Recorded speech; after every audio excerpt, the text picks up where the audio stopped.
Today, we will witness a happening in the past. This is Documentario, A Glimpse in the Past, Philippines under Spain. The most spectacular change during Renaissance, which shaped the course of history, was the opening of the world to European shipping. With the accumulation of wealth, political authority, additional empirical knowledge to science and technology, and to support the economic elite, Spain and Portugal were able to finance several daring reconnaissance in vast unknown, undiscovered seas, and untouched continents.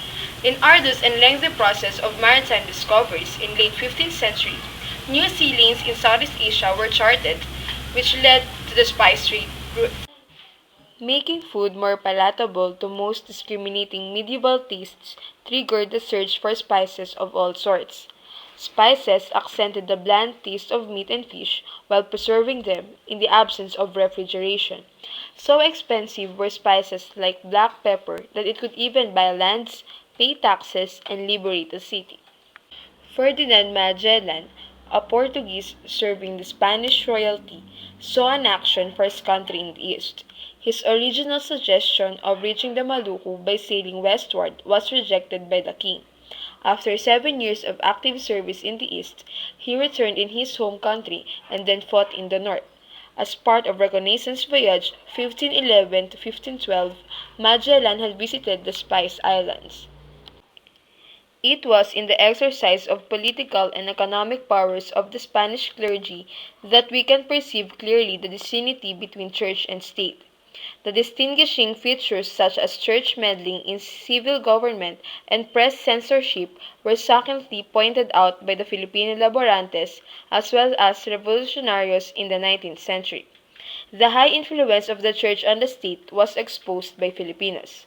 In the national level, the influence was exercised through the vast networks of parishes.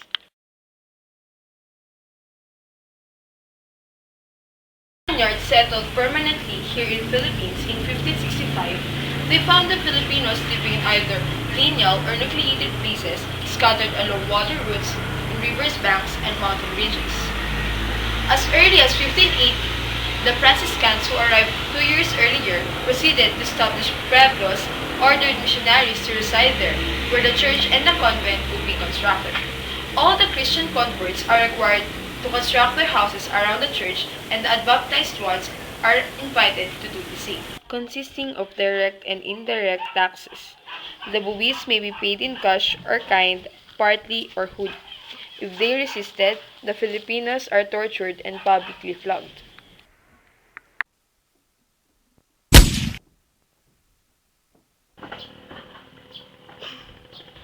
Drafted laborers were either Filipino or Chinese male mestizos ranging from 16 to 60 years old who were obligated to give personal service to community projects.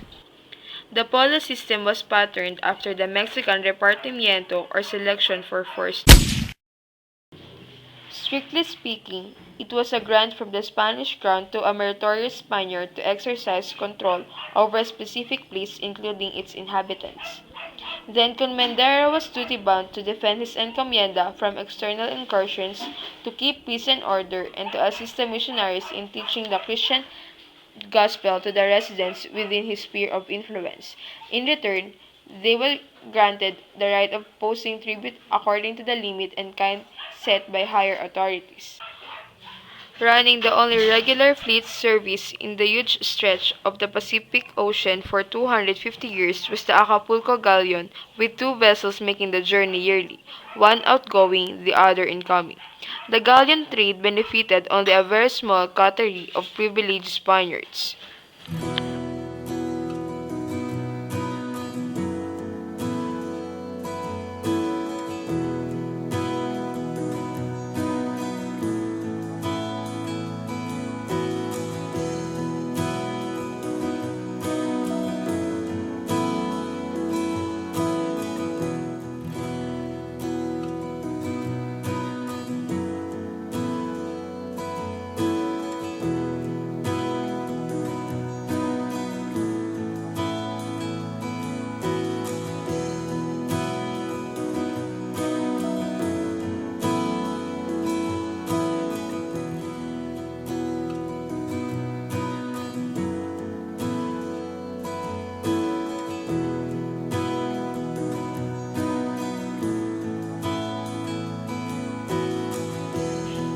This society offered local and foreign scholarships and training grants and an endowment fund for a professional chair in agriculture and established an academy of design.